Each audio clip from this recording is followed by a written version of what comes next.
Ako po ay taga Mindanao. Pareho po kami ni Senator Bato de la Rosa. Just to add to the discussions, because the Senate right now is under extreme pressure. All eyes are on us, Your Honors. And each Congress, each Senate has stood up to many of these challenges. On my time, it was the fake People's Initiative that we defeated. Now it's about the impeachment of our Vice President. So we must act in accordance to our rules and traditions and precedent. Many sides have been spoken and explained. The good minority floor leader wishes to have it the soonest possible time, although our precedence, Mr. President, is that we file it to the Committee on Rules. The Rules releases the report, and then we take action as jury, as judges on this impeachment court. Ang akin lang po, sana kung ganun po ang proseso na pipiliin natin, no, didesisyonan natin, gawin natin kaagad. Ako po ay taga Mindanao. Pareho po kami ni Senator Bato de la Rosa. Kaya ako hindi naniniwala sa mga survey. Kasi the surveys were read wrong in May, what was that? May 12? May 12, 2025. All surveys were thrown out the window. And the real story was 7 of the 12 senators were not members of the alliance, so of the national government.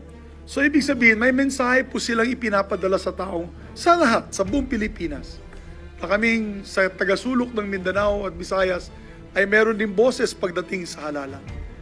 Pero bilang senador, Mr. President, we must do our constitutional mandate with due respect to all those concerned. Mandato natin sa Constitution yan. At nang hindi natin gagawin yan, ay bugbog tayo sa mata ng publiko. So that's why I agree with the minority floor leader. Whatever the outcome of the trial, you end up voting. For one, I think it is a weak case, but I will reserve my judgment until all the evidence is presented to us, and then we will make the proper vote when the time comes. Pero ang punto dyan ay dadaan tayo, kailangan natin dumaan sa constitutional process that was given by our forefathers when they wrote the 1987 Constitution. Yun lamang po, huwag na po natin patagalin pa.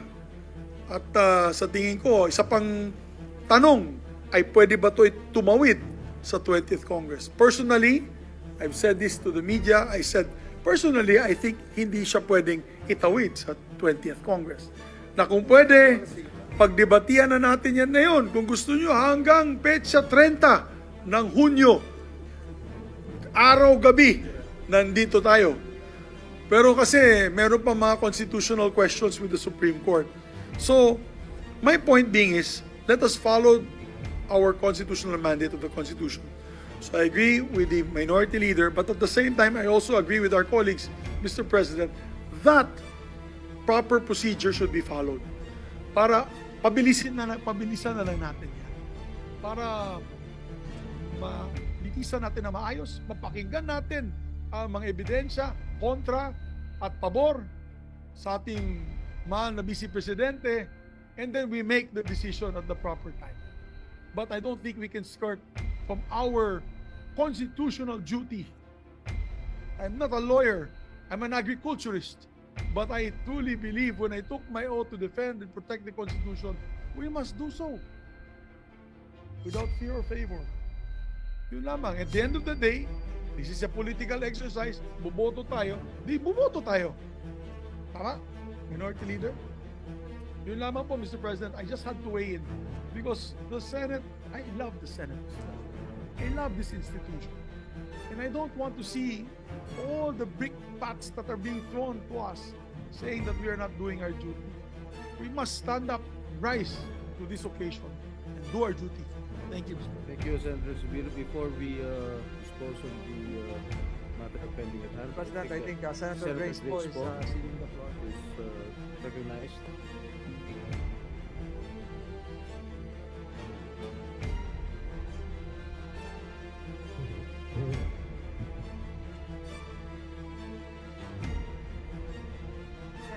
Mr. President, it's really, I think, beneficial for all of us to have heard also the opinions and also the research of our colleagues, particularly what was mentioned by both Senator Coco and Senator Risa, na it doesn't really matter what our personal opinions are with regards to the issue. What we are really trying to follow right now is what our mandate is, which is to actually make sure that we exercise this right to hear the cases on both sides. Eh, hindi pa na nga natin naririnig yung mga kaso dahil hindi pa nga napepresenta. Hindi tayo makakagawa ng mga desisyon ukol dyan. At saka kami rin po, hindi na rin kami aabot dun sa punto kung saan magkakaroon ng desisyon. Pero naniniwala ako na ito nga ay ating responsibilidad na dinggin. Ngayon, ang tanong ko lang, kasi sinasabi palagi, no, alam naman natin, abogado si Minority Leader Coco Pimentel, na sinasabi niya, we cannot exactly say that this is the same as the rules of the court, because this is also a political exercise. Meaning, I also agree that it can continue. Kasi nga, di ba, yung sa Senate Electoral Tribunal cases na natapos na yung isang Congress, ay patuloy pa rin yung mga kaso dyan. So, pero ang isang tanong ko, ewan ko kung may makakasagot nito, kasi di ba ang official date na matatapos talaga yung 19th Congress is June 30, di ba? So, is there anything in the rules that says that even if we adjourn on the 11th, na pwede pang ipagpatuloy yan kung if the Senate President, for example, makes a motion and then we vote on it? Is this something that can be continued until June 30? Yun lang yung tanong ko. May makakasagot ba niyan? Maybe the minority leader, being a lawyer, can readily answer the question of Senator Grace. The majority leader is also a lawyer, but Where is the majority nowhere to leader? be found. But, Mr. President, yan po yung atin ng sinasagot noon kasi nag-introduce sila ng konsepto na pagka sine die adjournment, no matter can be taken up. Inayos na natin yan, ang sinabi natin, non-legislative matters can still be taken up. Kaya meron mga hearing. Yes, up to, no, hindi na, non-legislative na kasi ang hearing, ang committee hearings, legislative pa rin yun. So a non-legislative matter can still be taken up. Pero may hangganan, up to, may hangganan yung kami, for example, na end of term, hanggang 12 noon of June 30 lang kami, 2025, pwede mag-participate sa non-legislative matters because our terms are ending or have ended. No, So, exactly my point. So, you can still participate because it's a political exercise, not necessarily legislative, Yes. hanggang June 30. 12 noon, kami po mag-graduate na. Opo. Okay. Eh, paano yung mga hindi mag-graduate? Well, no problem. Tuloy-tuloy. Mr. President. Because at a minute after 12 noon, actually, or a split second after 12 noon, the newly elected senators are joining you. Yung mga hindi gagraduate, they have by force of law joined the remaining 12 senators. So, pwedeng tuloy-tuloy. In my opinion, yes, pwedeng tuloy. Hindi, pero paano ngayon? Kasi, di ba, mag-a-adjourn tayo sine die on the 11th, right? So, ibig sabihin, wala nang mga hearings din nun kasi legislative matter yon. The committee hearings pursuant to bills and resolutions, yes, wala na po. About investigations? Wala na po. Wala na talaga. Wala na. Okay. So, May I, that's Mr. just a President? clarification I wanted to make. Kasi minsan, pag nagkakaroon tayo ng break, di ba? Break tayo, pero tuloy pa rin yung mga hearings. Kasi, basically, that's still a whole term eh. Tuloy-tuloy pa rin yun. So dito, in this case, sinidya tayo, no more legislative matters, but others can be tackled. Yes, there have been Supreme Court cases ruling that the non-legislative function of the Senate continues even after the sine die adjournment of the Senate as a legislative body. Okay, I guess this is something that we need to be. Maybe Yes.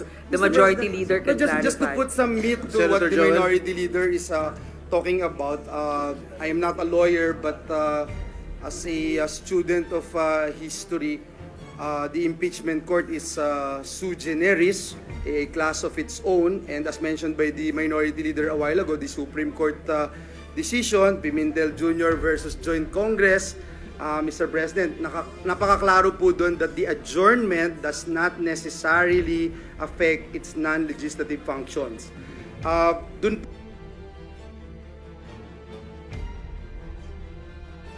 bang rules? Doon po sa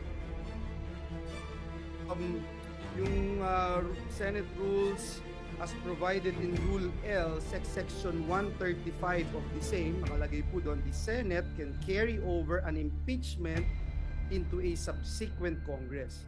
At sinasite po nito yung Riddick's precedents and practices. It cited as an example yung impeachment against U.S. District Attorney, etc., etc. So just to put that on record, Mr. President, and help in the discussion of my dear colleagues. Thank you. Thank you, Senator Joel. But Majority just a- Leader, I think you have Just a a point of clarification. There was different a rule. opinion. There was a rule mentioned pronouncing a carryover. Maybe not the Yes. exact page. Maybe Senator Coco Pimentel. May you please answer the query of the Majority Leader, Mr. Minority Leader? The exact provision, Mr. President.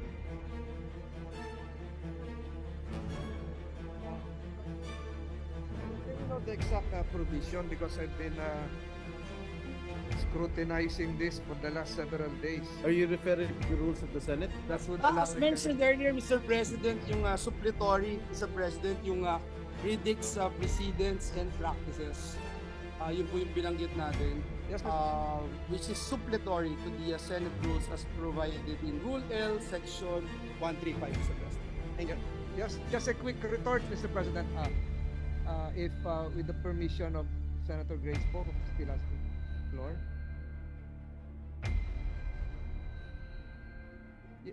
Just a quick retort. Alam mo, Mr. President, laging nababanggit yung i-clarify ko lang. Matagal ko nang gusto itong i-clarify ito. Meron daw mga Supreme Court decision. Ko nang gusto itong i-clarify ito. Meron daw mga Supreme Court decisions na sinasabi pwedeng ituloy yung non-legislative functions. Binabanggit yung Pimentel versus yung Pimentel case, National Board of Canvassers. Meron pang binabanggit yung I think Francisco. Mr. President, let me just clarify this.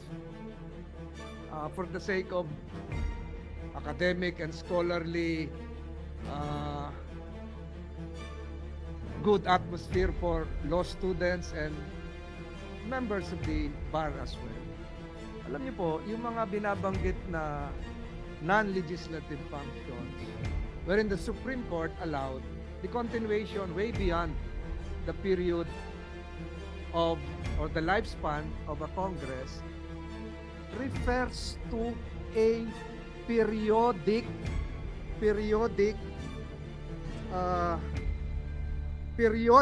created constitutional ad hoc body. Alam niyo po yung National Board of Canvassers, pagkatapos ng isang eleksyon, presidential elections, nakalagay sa ating saligang batas, created talaga yon to count and canvass and to proclaim. Ganon din po yung mga ilang tribunals, yung mga electoral tribunals, etc., etc. Periodic, predictable, regular, constitutional ad hoc bodies. Kaya po tuloy-tuloy yun kasi may kuman po ang Constitution, merong provision pertaining to this periodically created ad hoc bodies. Ang impeachment trial court po is not periodic. Hindi po ito tuwing magkaka-eleksyon merong impeachment trial court. Hindi po ito regularly created. Ito po ay nakikreate lang pag merong nagsampa ng kaso sang-ayon po doon sa ating saligang batas that would trigger the words initiate coming from the House of Representatives the word again of the news, yung forthwith. Kakaiba po yung mga non-legislative bodies na periodically created na sinasabing pwedeng tumawid. Kaya po ang sinasabi ko lagi, ang atin pong constitutional clock deadline is June 30. Dahil wala naman pong nagsabi na pwede tayong tumawid beyond June 30 as a Congress. Citations were made concerning the British Parliament, the US Senate. Alam niyo po, yung British Parliament, the last impeachment case was held 1806. Yung po yung sinasite ng US Senate. Pero those bodies are structurally different from the Philippine Senate. Kaya hindi po tayo continuing. Pwede sabihin, partially continuing. We all cite cases with reference to continuing body words coming from decisions of the Supreme Court interpreting the 1935 Constitution. Ito yung sinabi ko last week na yung 1935 Constitution, ang eleksyon ng senador, 888. Meron lagi na iiwan 16. Ganon din po sa British Parliament na yung House of Lords ay naiiwan because lifetime po sila. Yung life peers, yung hereditary peers, yung religious peers, 780 members of the British Parliament, yung House of Lords, forever na po yun. Kaya continuing po sila. Yung po yung sinasite ni na Jefferson, yung po yung sinasite ng US Senate, kasi po, ginaya po nila yung US Senate, 100 senators, 67 naiiwan dahil 33 ang na ini-elect every 2 years. So, structurally different po ang Philippine Senate under the 1987 Constitution. Kaya, hindi po pwedeng tumawid. Sa mga nakikinig ngayon, nagkaroon ba ho ng dereliction of duty, remiss ba ho ang Senado? Hindi po.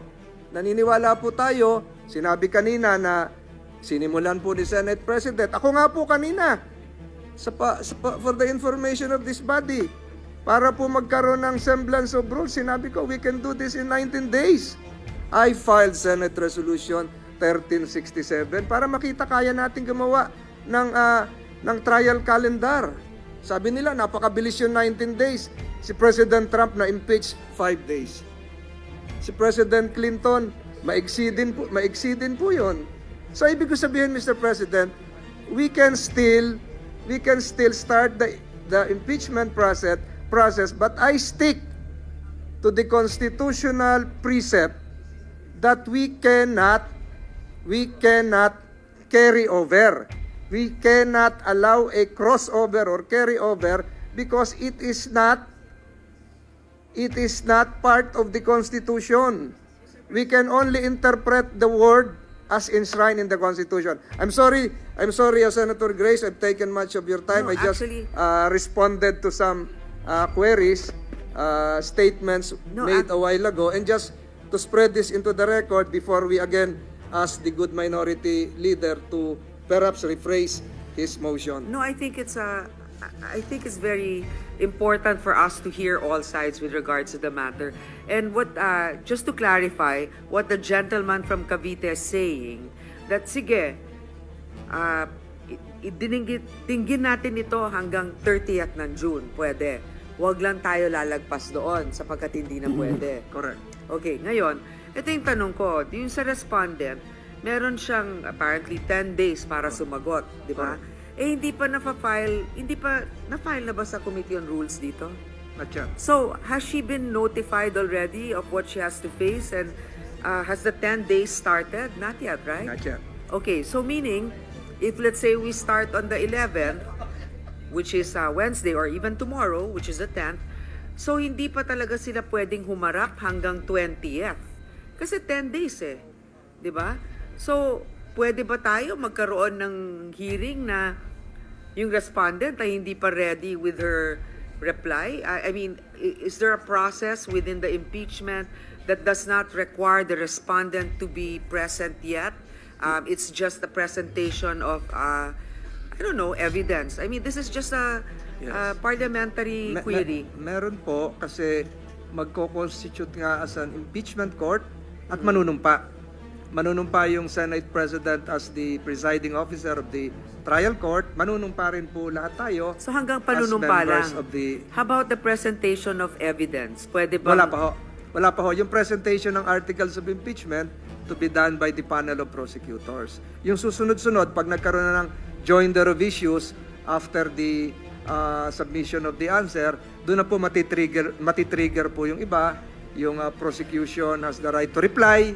Oo. Tapos sunod-sunod na po yun. So ang ibig sabihin, after the swearing in and then reading of the articles of impeachment, may break ng 10 days. Kasi iintayin pa natin yung sagot eh. Correct. Okay, so wala din naman mangyayari. So, what the gentleman is saying na pwede natin to stretch until the end, hindi rin eh. Kasi 10 days na lang din ang matitira from let's say the 10th until the 30th. 10th, 20th, 21st to 30th. 21. I filed 20 days. Yes. 20 days. So 20 days. I filed an indicative calendar just to show Mr. President na sa taong bayan na hindi naman natin nakaligtaan yung ating trabaho. Hindi, pero tama. Pero the iniwan actual, nating nakatiwangwang. Tama. But the actual discussions can't begin until after the earliest, the 21st. Diba? Kasi wala pang response. Yun lang, yan. Yun lang. Correct po yun. Pero yung sa yung submission of trial briefs, June 22, etc., until the rendition of a verdict, Mr. President. Pwede ba yun? Parang budget, yung wala nang matutulong para lang tapusin yun? Siguro po, kung with the cooperation and physical, kung papayag po kayo, kung papayag din po ang prosecutors. No, but kasi I'm also of the opinion, okay? Well, first of all, we cannot make judgments right now. Yeah. And I feel that it is the right of the respondent to be able to defend herself. Correct.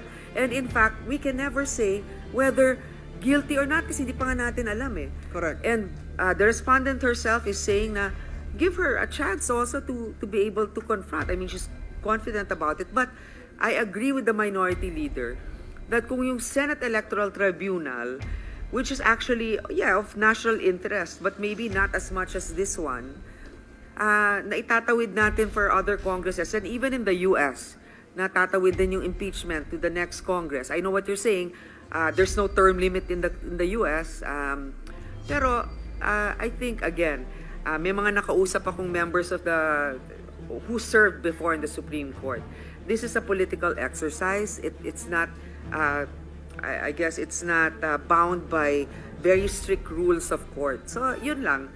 But we appreciate what the minority leader is also raising because nga naman, I mean, these are two schools of thought, but we are all in agreement here that we cannot make judgments at this point, but we have to definitely hear it. Thank you. We totally agree. Mr. President, the good Deputy Minority Leader is seeking the floor. Would that she be recognized? With the permission of Senator Ontiveros, Senators Estrada and Gatchalian also raised their hand to be recognized, and they haven't been heard. Will the lady kindly yield to them? I apologize, Mr. President. Senator Gatchalian raised his hand first. I move that he be recognized with the permission of Senator Ontiveros. Senator Gatchalian is recognized. What is your pleasure, sir? Actually, Mr. President, I would be more than happy to yield to our good Deputy Minority Leader, Mr. President. Go ahead.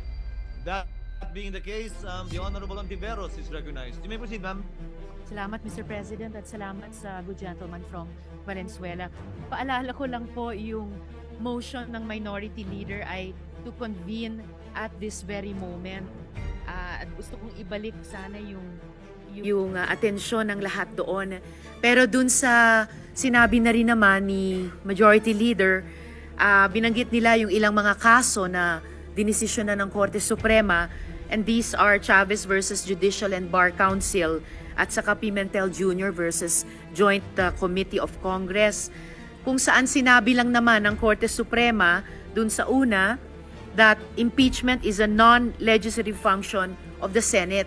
At dun sa pangalawa, that non-legislative functions of the Senate are not affected by the shift between Congresses. Hindi po nag-distinguish ang Korte Suprema sa sinasabing periodic at saka non-periodic functions. Basta sinabi niya non-periodic functions tulad ng impeachment, na ito non-legislative functions ng Senado at ang mga ito ay hindi apektado sa shift between Congresses. Pero yun na nga po, yan ay isang desisyon na pwede nating kunin at a later point in the impeachment trial. Ang unang gusto lamang i-activate ng motion ng Minority Leader ay sa pamamagitan nga ng motion niya to convene at this very moment. And bago ko tapusin itong intervention, Mr. President, at ibalik nga sa motion ng Minority Leader, quick comment lang dun sa ni-raise ng good gentleman from Davao dahil nakabalik na rin sila sa floor tungkol po sa kagustuhan ng Pilipino, no, at iba pa dito sa usapin ng impeachment trial. Gaya ng sinabi ng Minority Leader kanina, hindi pa naman tayo nag-uusap ng conviction ba o acquittal. Pinag-uusapan pa lang natin yung pag-convene ng impeachment court. Kaya ano yung masamang maidudulot ng panunumpa natin? At ito, kailangan nating desisyonan. Yes, alang-alang sa taong bayan, lahat po tayo ay mayroong hindi lang karapatan pero responsibilidad, pag-isipan at pag-usapan ang taong bayan. So lastly, again, Mr. President, ibalik ko lang dun sa motion ng Minority Leader, which is simply and importantly to convene at this very moment. Salamat, Mr. President. Senator Gatchalian is recognized, thereafter Senator Estrada. Maraming salamat. Thank you very much, Mr. President. It's a brief manifestation, Mr. President. Dapat ho maintindihan ng ating mga kasamahan at ng ating mga kababayan na ang pinag-uusapan ho natin ngayon ay hindi pa ho yung merits nung kaso. Hindi pa ho natin pinag-uusapan yung kaso mismo ni Vice President Sara Duterte. Ang pinag-uusapan lang ho natin ngayon yung ating constitutional duty under Article 11, Section 3, Number 4. Na kung saan, pag na-transmit na ho sa atin ang Articles of Impeachment ng House of Representatives, Senado na po ang mag-hold ng trial. Ito po ang sinumpaang responsibilidad ho natin sa ilalim ng saligang batas. At ito rin po ang sinumpaan ho nating duty or solemn duty nung tayo po ay naging senador. Natatandaan ko nung 3 years ago, nanumpa ho tayo to support and defend the Constitution. Kaya mga kasama, dapat ho natin maintindihan na ito rin po ay parte ng proseso ho natin pagdating ho sa accountability.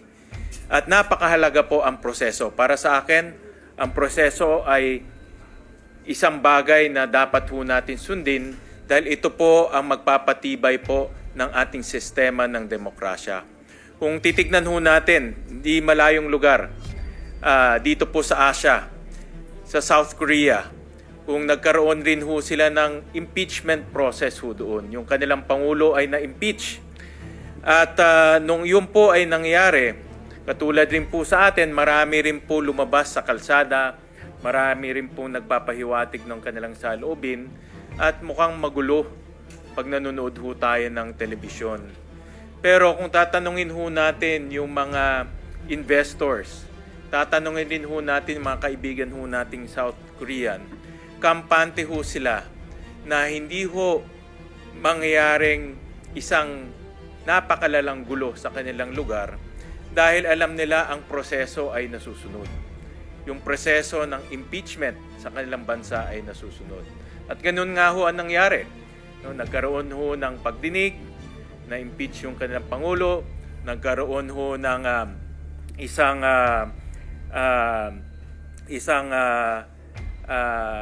pagboto ng bagong presidente at ngayon balik na ho sila sa normal.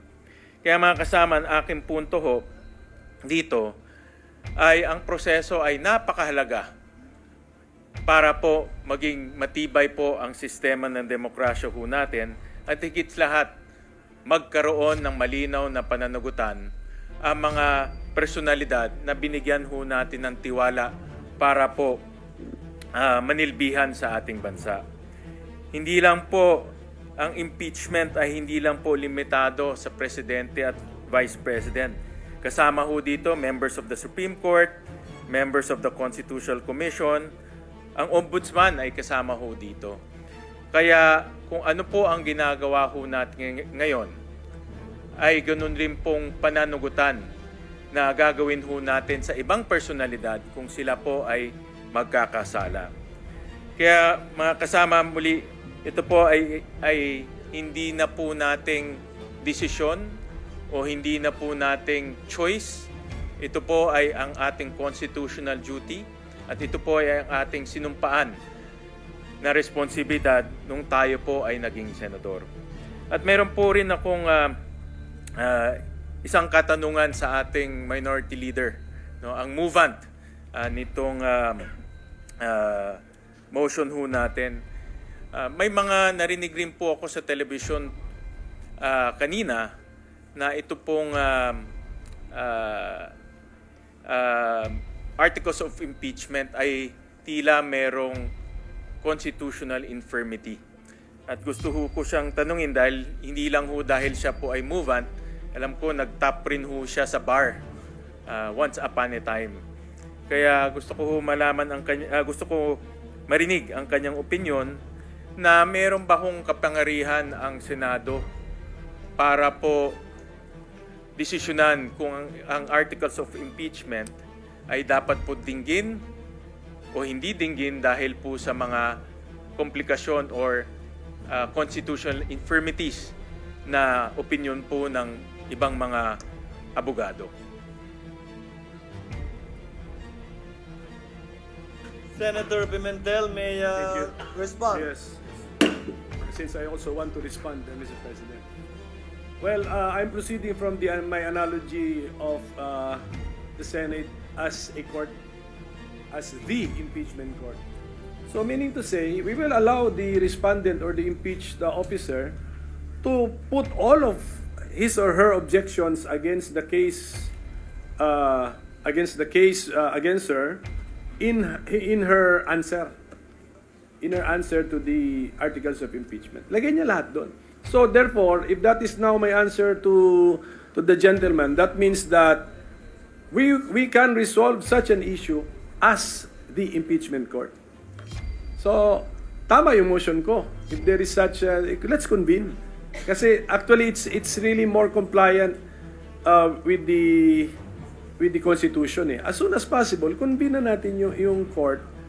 And then ulitin ko, ang purpose natin today is for the presiding officer to take his oath, for the presiding officer to administer our oath, to call the case against the Vice President, and then we can come up with the calendar for the trial of the said case.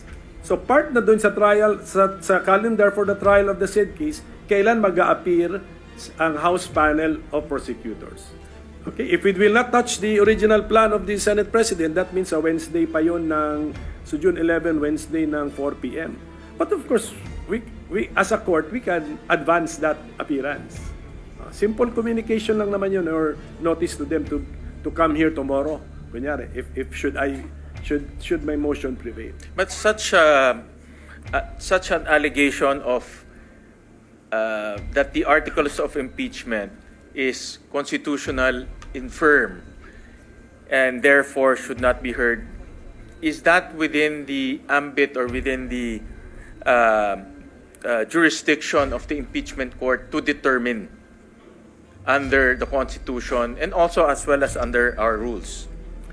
Well, in the name of due process and to be fair to the respondent or the impeached officer, we should allow that person to put everything there, lahat ng objections niya against the case against her or him. So, lagay niya lahat doon. Ngayon, we can now debate now as a court, ang reading ko kasi, trial by the Senate shall forthwith proceed. We will not entertain any motion to dismiss because we should try. But at the end of the proceedings, when we make our judgment, we can, of course, incorporate into our way of thinking, in our reasoning, to help us come up with our final judgment or the judgment to the final question. We can use the arguments presented by the parties. Thank you, Mr. President. Without going into too much detail of the procedures, I'd like to thank the good minority leader for his enlightenment, and of course we respect his legal intellect, considering that he has topped the bar examination once upon a time.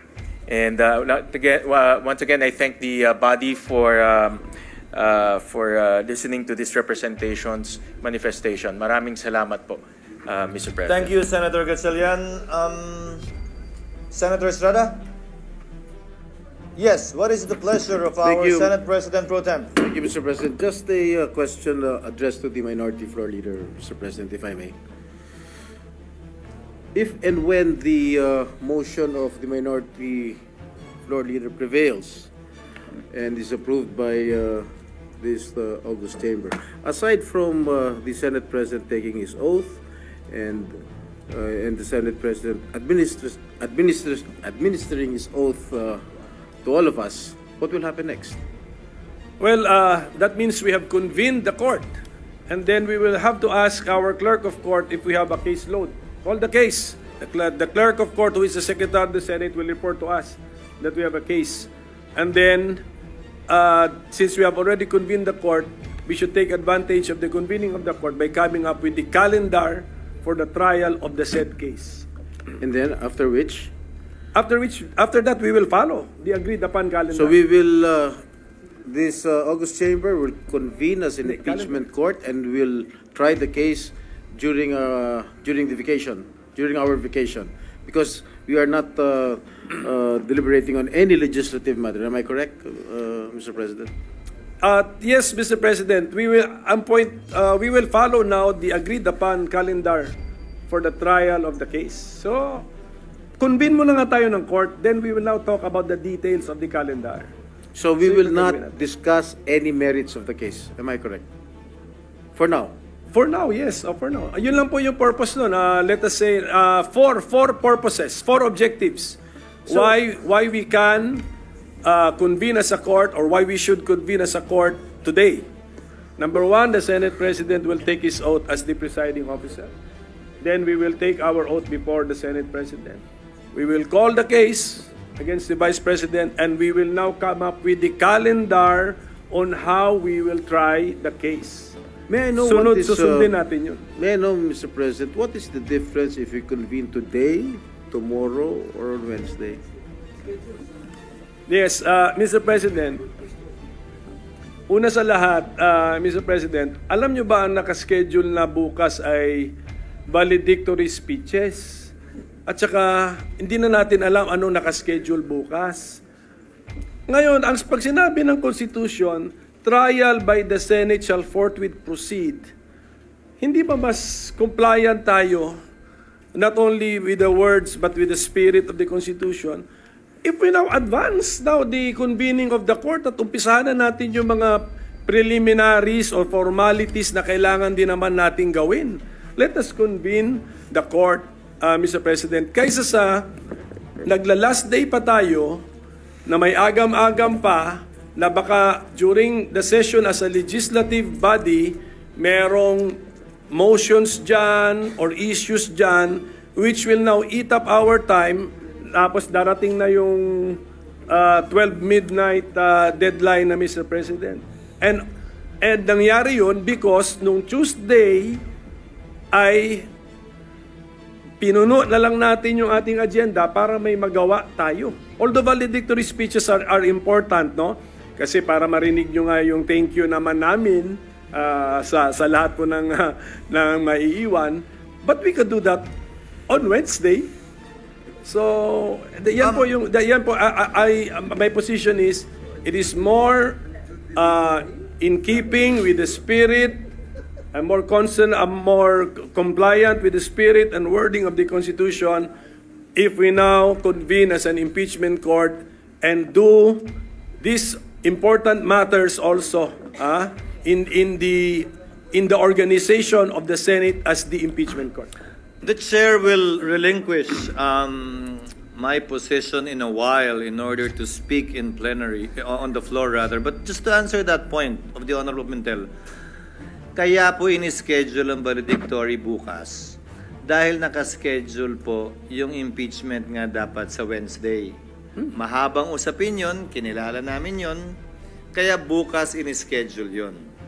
Kung gagawin ngayon, edi natural, huling araw yon sa Wednesday. Dahil hindi pa natin alam ng mga panahong yon kung kaya na nga ba ng hanggang Lunes na ma-ratify lahat ng mga hinahabol nating panukalang batas. Just for the record, unless aspersions be cast na magbabaliktorin na kayo, hindi pa nyo ginagawa, because that was the schedule and nobody questioned it until today. So that was scheduled supposedly on that date. But just on that point, Senator Estrada may proceed. No, I have no more questions. Yes, I think the Senate President has already voiced out his own opinion during one of his press conferences. But I'd rather say it on the Yes. record here too, Your Honor. Senator Tulfo intimated to this representation his desire to speak on the matter as well. Mr. President, I'd like to make a very short manifestation. Naalata ko kanina pa tayo back and forth, para nag-aaway na tayo dito. To solve the impasse siguro, we'll have to put it in a vote whether to convene today or tomorrow. Somehow we have to convene come what may. Magbutuhan na lang tayo para matapos na. Baka abutin tayo hanggang madaling araw, hindi pa rin natin napag-alalaman kung ano talaga ang dapat gawin natin. Let's do it. Let's put it in a vote. Kung tonight ba tayo magbotohan or tomorrow? I mean, magbubutuhan tayo whether we convene today or tomorrow. That's it, plain and simple, para matapos na ang problema natin dito ngayon. Duly noted. Today or Wednesday? Kasi there are senators who want it to be on Wednesday. May mga senador na gusto ngayon. Let's put it in a vote. Pero somehow we have to convene come what may. Thank you, Mr. President. We will, Your Honor. Being a deliberative body, parliamentary practice rules dictate that we do nothing less, that things be settled through a vote. In fact, there is a pending motion by the minority leader that will be redefined and clarified. However, Chair thought it best to allow a free and fair debate where all of the members will be heard who have an opinion on this matter before finally deciding on the point. Now, if there are no other members who wishes to add to the discussion or debate, Chair would like to ask permission to relinquish the chair so that the chair can go down and speak